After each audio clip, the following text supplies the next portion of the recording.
Let's look at yet another philosophy of education. This one is eclecticism. What does it mean to be eclectic? This really is not an independent philosophy. It is a philosophy that takes in pieces from other philosophies, and that is why it is called eclectic and therefore eclecticism. So, there is a way of dealing with all the various models, which is really all the different philosophies. We've looked at 8 so far, okay?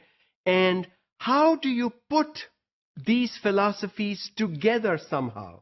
You don't have to, okay? And there is no one way in which you can put these philosophies together. But when a teacher uses something from idealism and something from realism and something from pragmatism, then that teacher is becoming eclectic. You are not dependent on one single philosophy. And we may like one philosophy, but we are not going to teach according to that philosophy or behave according to that philosophy 100% of the time. Because as human beings, we also like differences. So when a teacher pulls from different philosophies and makes his or her own mixture of philosophies is what you get to be eclectic or towards eclecticism. Eclecticism is not a philosophical system or model, but rather is the synthesizing and personal interpretation of various models to draw out the best components for yourself. So, teacher A may be doing 50% of realism, 20% of idealism, another 20% of pragmatism, and maybe 10% of existentialism. That's fine. Another teacher may be doing a different combination. That's fine. So there is no one-size-fits-all, really, for the teacher even.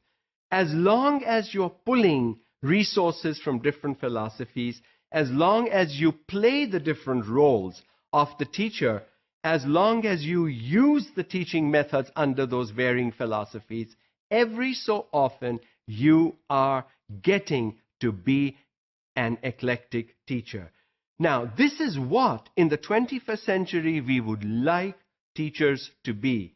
We would like them to be eclectic, not focused on one trend of thought, not focused on one method or philosophy or approach, not focused on one way of doing things, but trying to look at how I can bring in variety in what I do in my classrooms.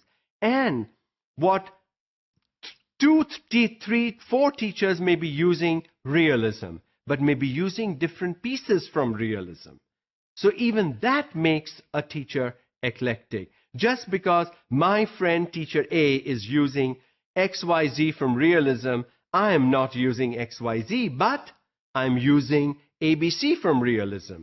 Is there anything wrong with it? No, there's nothing wrong with it, because we are different people. Our philosophies, our personal experiences, our mindsets are different.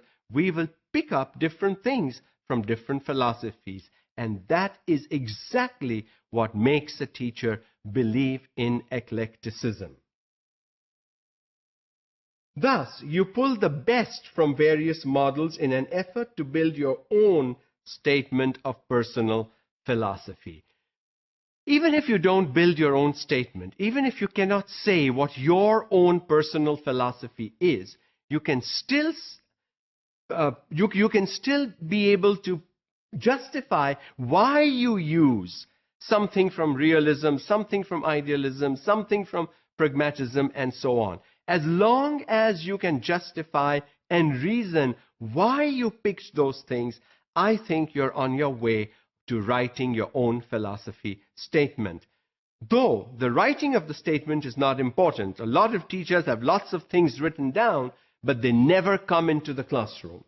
The important thing is, what do you bring from these philosophies into the classroom that makes your classroom an eclectic classroom, makes you into an eclectic teacher, and your students experience eclecticism.